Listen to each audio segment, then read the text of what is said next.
So at the moment, we're all going through a little bit of a UFC drought, and it is pretty tough to get through at the moment, I will admit. But Bellator MMA and Rizin Fighting Federation are going to be putting on a massive event, in my opinion, one of the biggest non-UFC MMA events of the entire year, on New Year's Eve before 2023 rolls around, and it's going to be such a massive event. The two of the bigger promotions outside of the UFC co-promoting together, putting some of their best fighters up against each other for a huge event in the Saitama Super Arena, one of the biggest indoor arenas in the world. It's going to be a massive event. I'm looking forward to it. I'm looking forward to talking about it on the We Want Picks channel. But speaking of the We Want Picks channel, there is going to be a $1,000 giveaway on this channel. If this channel does reach 10,000 subscribers before the 1st of January 2023, Angelo and Jacob will be doing a $1,000 giveaway. It's a pretty big event as well. If you're a long-time subscriber of the We Want Picks channel, I definitely recommend that you do try and enter. And if you're new to We Want Picks as well, definitely all you've got to do is subscribe to the We Want Picks channel, subscribe to the We Want Picks Shorts channel, and also leave a comment in the description of the giveaway video. All you need to know will be in the description of this video. It'll be some of the top links. You can't miss it. So definitely you want to be in to win the $1,000. Another thing as well that you can get from watching this video is I'm Artem MMA. I make some videos for We Want Picks. I make the Bellator videos. I make some PFL prediction videos, Dana White's Contender Series as well. If you want to maybe potentially have a few days for free on the We Want Picks premium service, all you've got to do is go to the We Want Picks premium, sign up for the premium, and put in my code ARTEM for 3 days worth of premium for free, and then from there you can make a decision if you want to renew and continue on. So with that premium subscription, you're going to get early access to all of Angelo and Jacob's bets. So you're going to get so many bets from two different people with two different styles of bettings. From my understanding, Jacob does like to place a lot more bets than Angelo. Angelo likes to pick his spots. So from there you can see two different people that are always making profit, consistently making profit as well. So you can have a look at that, and if that's something that you really enjoy, you can continue on, but you can get 3 days free using Artem in the link below. So what I'm going to do now is I'm going to start talking about the fights. I'm not going to waste too much more time on the intro. So hopefully you guys are as looking forward to Bellator versus Rizin as much as I am. I know this is the We Want Picks YouTube channel. I know you're just here for the picks. I'm going to try and make this quick, but I do feel like a lot of people are going to be asking in the questions, how can we actually watch the event? Because there's actually two ways you can watch it, to my understanding. I could be completely wrong on this. This is how I understand it. So the US broadcast, I believe, is going to be on Showtime, like most Bellator events are going to be on at 8 PM Eastern Time. But at the same day, there actually is another Rizin event which is going to be on Fight TV at 4 AM Eastern Time. And if you actually look at the Fight website, you can actually buy the pay-per-view, which looks to me like it's a 2-in-1 package. You watch Rizin 40, and then after that, there's going to be Rizin versus Bellator. So from my understanding, Rizin 40 and Rizin versus Bellator are like two events. The Rizin 40 is going to be your prelims, and then Rizin versus Bellator is going to be like your main card sort of thing. So if you wanted to get up pretty early in the morning, like 4 AM to watch Rizin 40, you can do that. Or if you wanted to get up like 7 or 8 AM or so, is when I'd assume the Rizin versus Bellator card is going to start, you can do that as well and buy the pay-per-view, kind of figure out when Rizin versus Bellator is actually going to be completely live. Or what you can do is, I believe what Bellator and Rizin are probably expecting you to do, you can go on Showtime, and you can watch it on Showtime, and it's going to be on 8 PM Eastern Time. So if you've got like a New Year's Eve party or something like that, and there's a lot of people that like MMA, you can throw this on in the background, and maybe you can talk about it, and people will maybe recognize a couple of fighters because there's a pretty big event. But because Rizin 40 is the prelims, in my opinion, it's going to be acting like a preliminary card. I'm going to quickly talk about this event. So Patrick Showusami, former Road to UFC fighter. John Dodson, obviously former UFC fighter. A lot of people know him. Hideo Tokoro fought for Bellator, Rizin, K1, and another major promotion as well a long time ago. Rogério Bontorin was recently released from the UFC. Naoki Inoue is also a former UFC fighter, and he's a great prospect as well. Junior Taffa is the brother of UFC fighter Justin Taffa. Tsuyoshi Sudario, I believe, is a former sumo wrestler, and they're both having very good professional careers so far. Junior Taffa as well, if I didn't mention, is a former Glory kickboxer. I think I might have said that. But Seika Izawa as well is an unstoppable force at women's atomweight as well. But I thought I'd better just quickly talk about that because I felt like maybe a couple of people are going to want to know how and when to watch the fights. But with that being said, let's just jump straight into the picks finally. So we finally got to the first fight. Hopefully you guys didn't mind the long intro. Koji Takeda taking on Ramazanov, and this is going to be taking place in the Rizin ring as all of the other fights are, which is definitely going to be something that I am paying attention to, the fact that the fights are going to be taking place in a ring and not a cage. A lot of the Bellator guys are probably a lot more used to fighting in a ring. In a cage, I mean. I'm going to get so confused when talking about these fights, but Koji Takeda versus Ramazanov is actually a pretty good fight, and it's an interesting stylistic matchup because Koji Takeda is a pretty dominant wrestler himself if he wants to be. On the feet, he is actually a very fast boxer, and he does have a very Sean Strickland sort of striking style. He does a lot of parrying, which does lead to him being able to get a lot of counters off with his speed. But another thing I'm going to mention is he is pretty hittable on the feet because of it. If he does miss the parry, he's going to get hit straight in the face. But they've both got pretty similar styles because Ramazanov's a pretty good wrestler with very strong top control, but Koji Takeda is kind of the same. He's a good wrestler. He likes to get takedowns in the middle of the ring. He doesn't necessarily work too much against the edge of the ring, but he can if he needs to. And the reason for that is because it is a ring. This isn't really the best image for it, but I will be looking to this image to kind of explain what I'm talking about here. So in the cage, obviously, you see a lot of guys working up against the cage walls, and earning a lot of control time from that, trying to get a dominant position against it. But what you see in Rizin, or at least what I've seen from the researching of this fight, is the guys do work up against the ropes of the ring here, I guess you would describe it as, but they don't really put as much pressure as what the guys do when they're fighting in the cage. But what they can do is they can actually work here against the corners, against the posts, I guess, and you do see a lot of pressure being put on the posts, but not necessarily in the ring. So I thought I'd better bring that up, and obviously Koji Takeda is a lot more used to that than Ramazanov is with his wrestling style, and he can work up against the ring, can work up against the ropes, but when he does get guys in the corner, he puts a lot of pressure on them, and then he kind of pulls them away, and then gets like a big slam in the middle of the ring. So definitely something to also pay attention to as well. And a lot of guys can't use the edge of the cage anymore to try and stand up. They're going to have to use these posts. The Bellator guys will try and stand up while in the middle of the ring. So once someone gets to the ground, it's not necessarily the easiest sort of thing to try and get up anymore. But Koji Takeda, he is a pretty good wrestler and grappler, but one thing I have noticed is he's not really fighting the best level of competition recently. He did recently beat Zach Zane, who was 15-3, and Zach Zane's a pretty good fighter. Like, he fights everywhere. He fought for Dana White's Contender Series. He's fought for Eagle FC. He's fought for Bellator. He's fought everywhere. He's fought for Rizin now, as well. But he beat Johnny Case as well, which was a pretty competitive fight, which he did win the decision. He lost to Spike Carlisle, who is just crazy. Let's be honest, former UFC fighter. Noah Bay is 1-1. And lost a couple of fights in there as well. But Ramazanov's on a pretty good streak since he got to Bellator. He's on a 3-fight win streak against Daniel Carey. He beat JJ Wilson, who was undefeated at the time, from New Zealand like me. Tough, and then he beat Bobby King as well. But Ramazanov also likes to use a wrestling style when he likes to use his top control. He can work for submissions, but for the most part he is just trying to smother his opponents with a top control.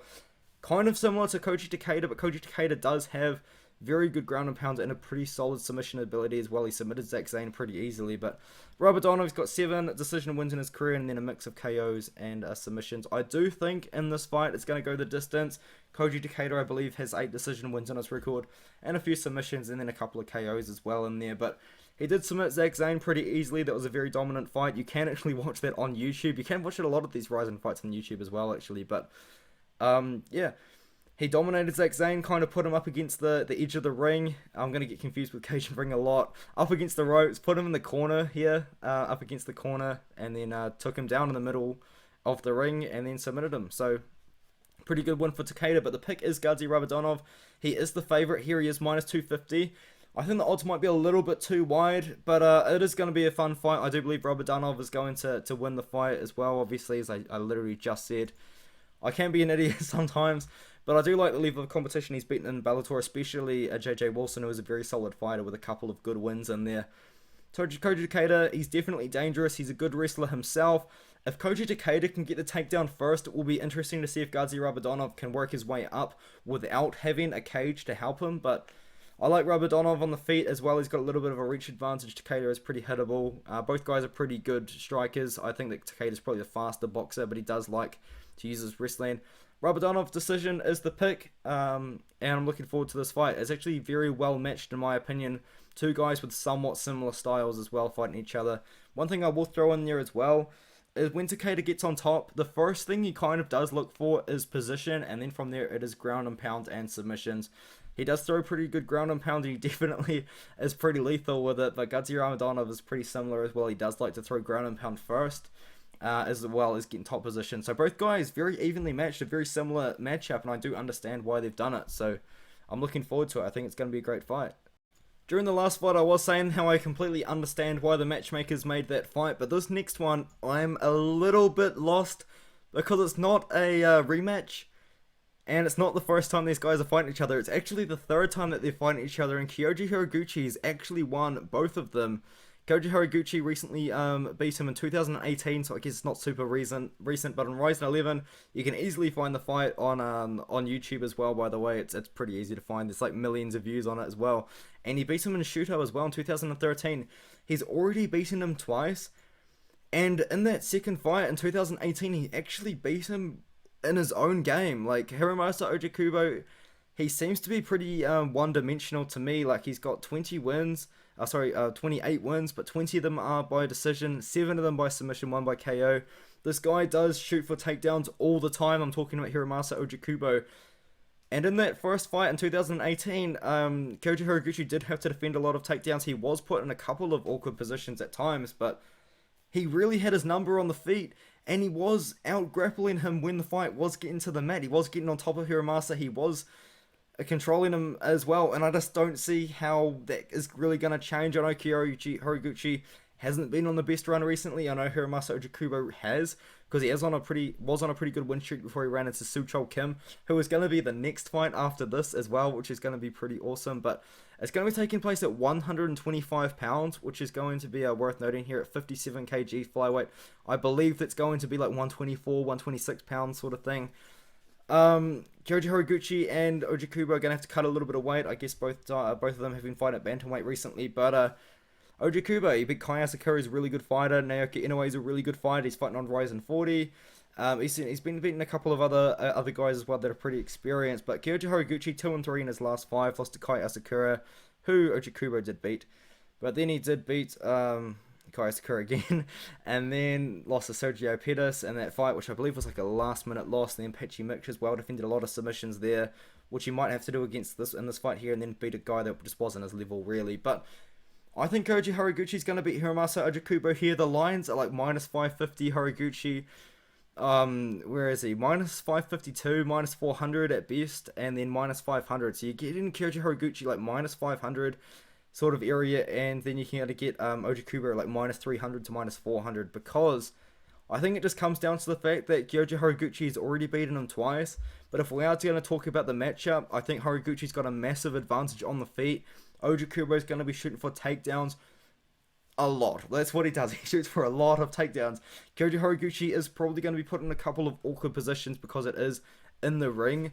But it's not really like Kyoji Horiguchi's never fought in a ring before. He has spent a few fights of his career inside of a ring. So it's not like it's going to be something new to him like a couple of other fighters on the card.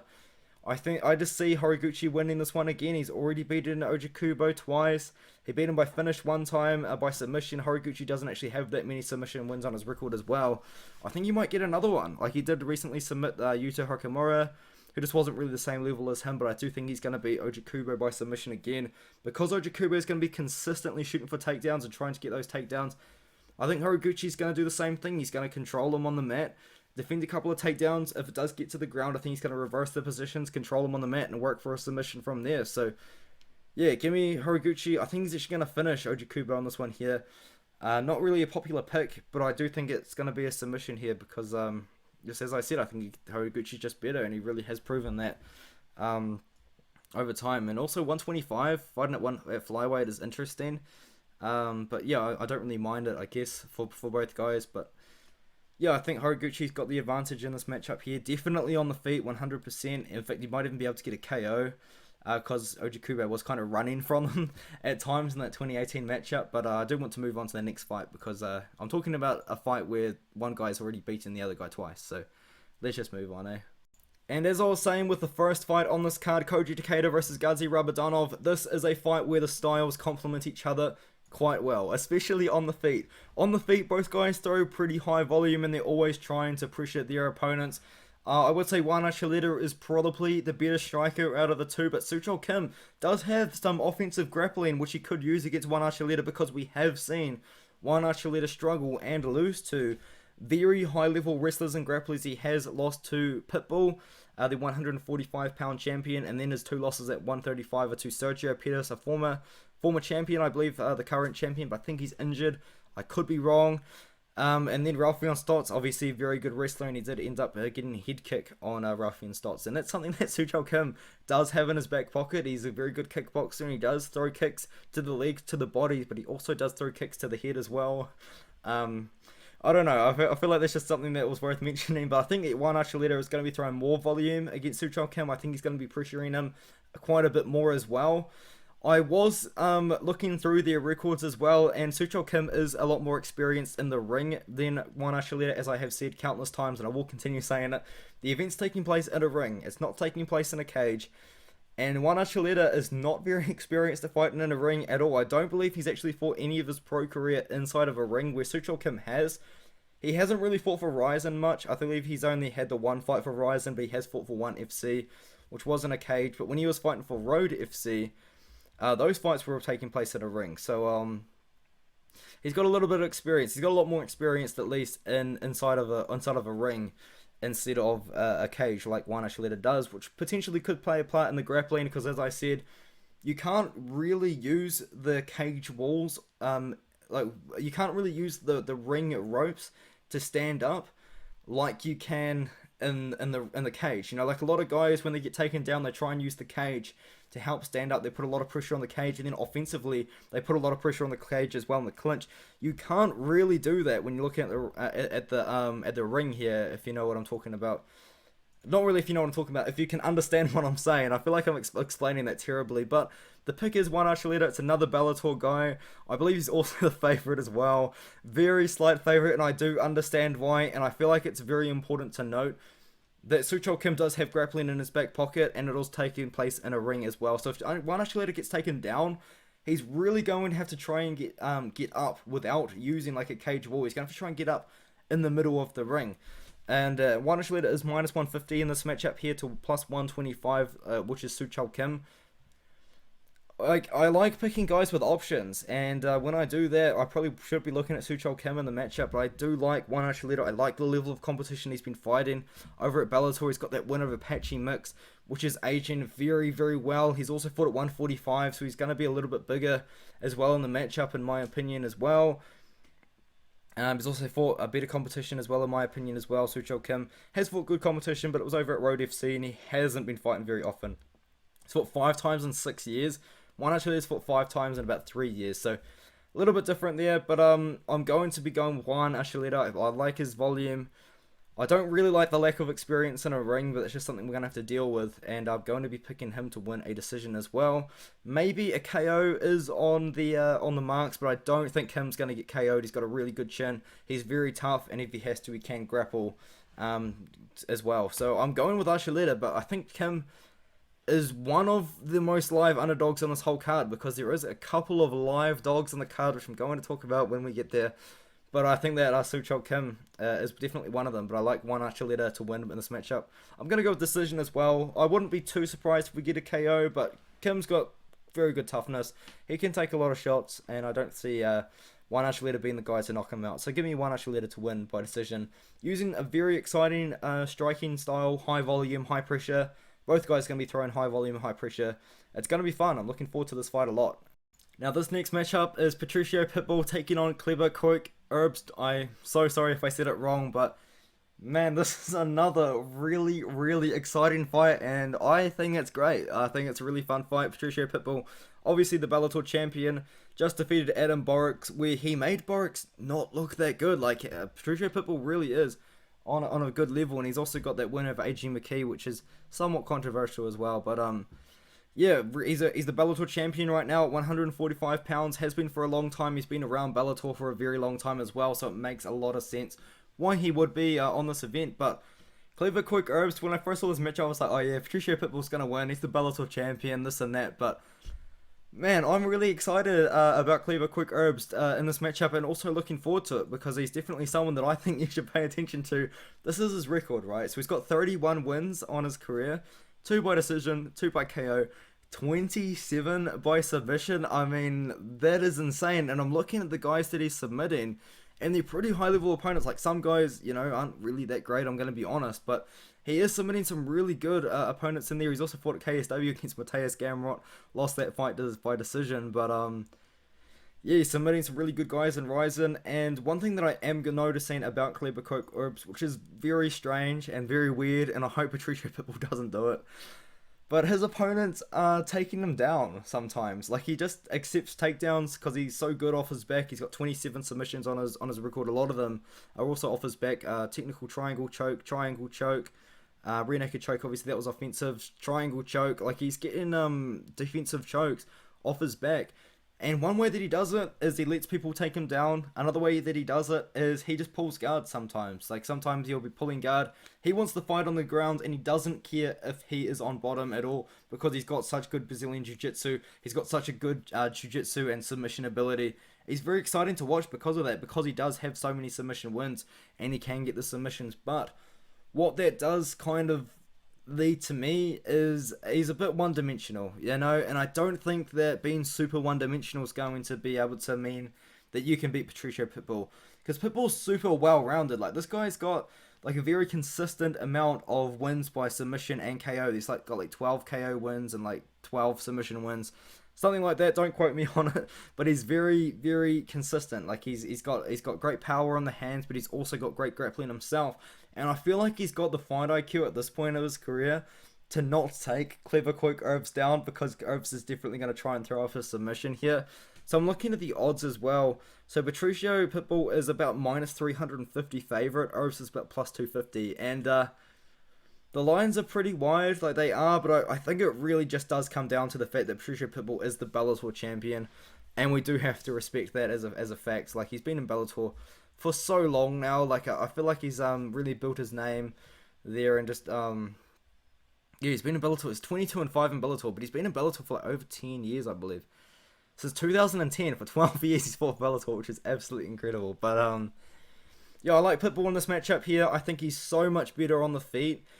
But one thing I am going to say, though, in this matchup is if Kleber Quick Herbs is going for offensive takedowns, as I have said in the past, Pitbull's not going to be able to try and get stand up against the cage. He's going to have to try and stand up in the middle of the ring, because he can't really use the ropes to help him too much. And I have been referring to this image a lot, but I think it is important to bring up that it's not in a cage, it is in a ring. But I think it's going to be potentially a weird fight to watch, because I think Coke Herbs is going to be trying to pull guard. I think he's going to be going for interesting takedowns that is potentially going to lead to him being on the bottom. But I think if Patricio Pitbull stays smart, especially if he does end up in a grappling transition and he is in a dominant position, he's going to have to try and stay safe. But in my opinion, his path to victory is definitely on the feet. I think he's levels above Herbs. Herbs does have a pretty interesting kickboxing style. He likes to manage the distance, which is interesting, but a lot of grapplers do tend to try and keep their striking opponents away from them. But I think Patricio Pitbull, he's obviously a good boxer, he's obviously a good kickboxer. He just had a really good performance against Adam Barracks only a couple of months ago.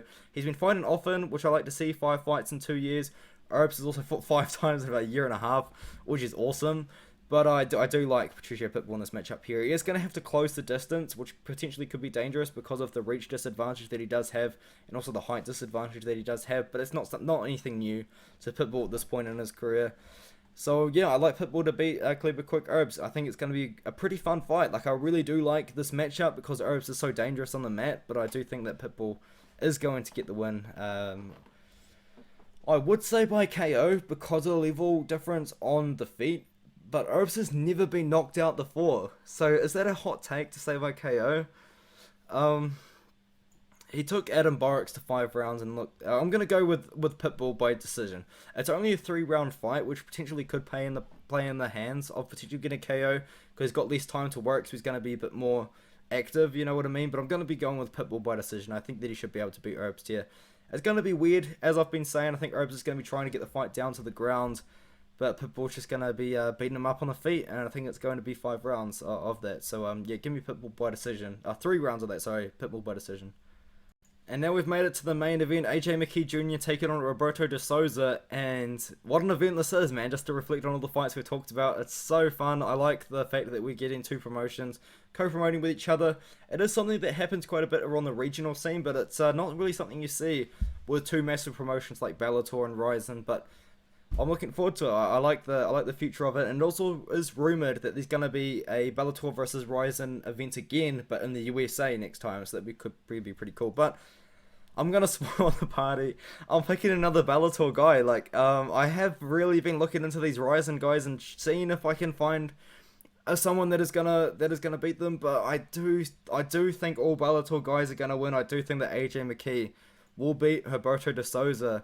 But I was saying there was a couple of live underdogs on this card, and Suchol Kim is one of them. But I also think that Roberto de Souza is as well, because this guy's grappling is just so good. Like, he's submitting really high level fighters, and he's doing it somewhat easily, and he's doing it quickly too. Like, it's kind of crazy, and to see it happen, because he does have 10 submission wins on his record. He's got 4 KOs as well. He's never been out of the second round. He almost always finishes his fights in the first round. But just look at his last wins. Like, he beat Tafik Musayev by submission within 90 seconds, and Tafik Musayev has gone on a pretty good run. He's also got a win over Pitbull's younger brother as well, I believe.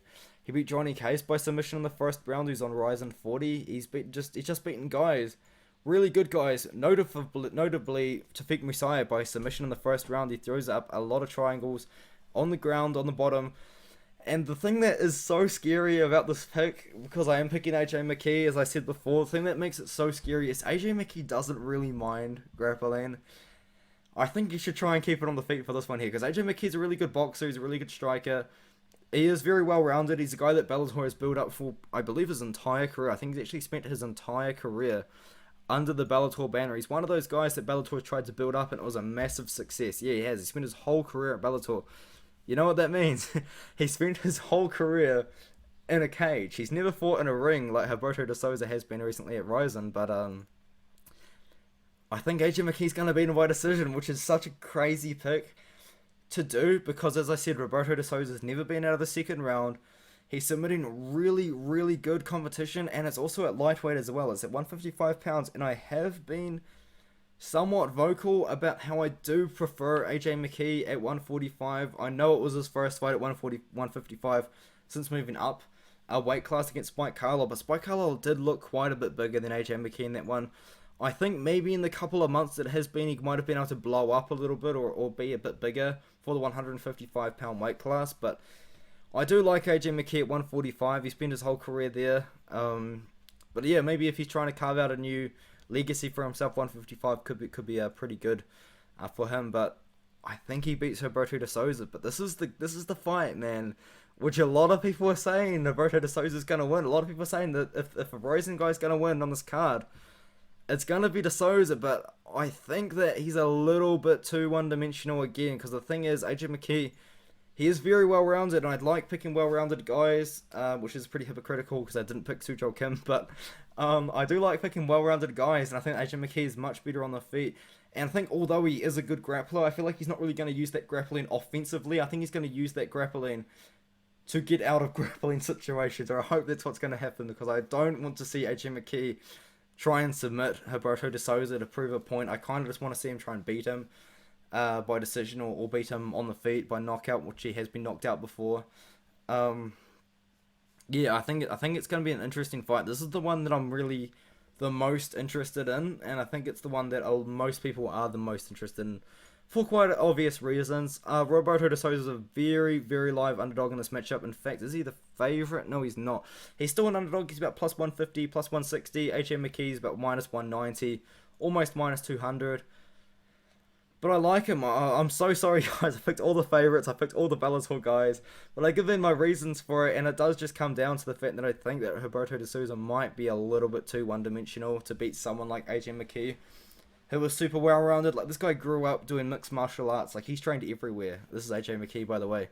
He's got jiu-jitsu. He's got the striking. He's got better striking than de Souza, who he's not just a pure grappler. Like he is somewhat well rounded. Like he does have striking if he needs to use it, but it really is grappling through and through. And AJ McKee's a great grappler too. I just hope he doesn't try and tie up Roberto de Souza or get Roberto de Souza to the ground, this and that. I think AJ McKee's going to win the fight on the feet. I think he's going to keep the fight on the feet. I think he's going to land pretty good shots.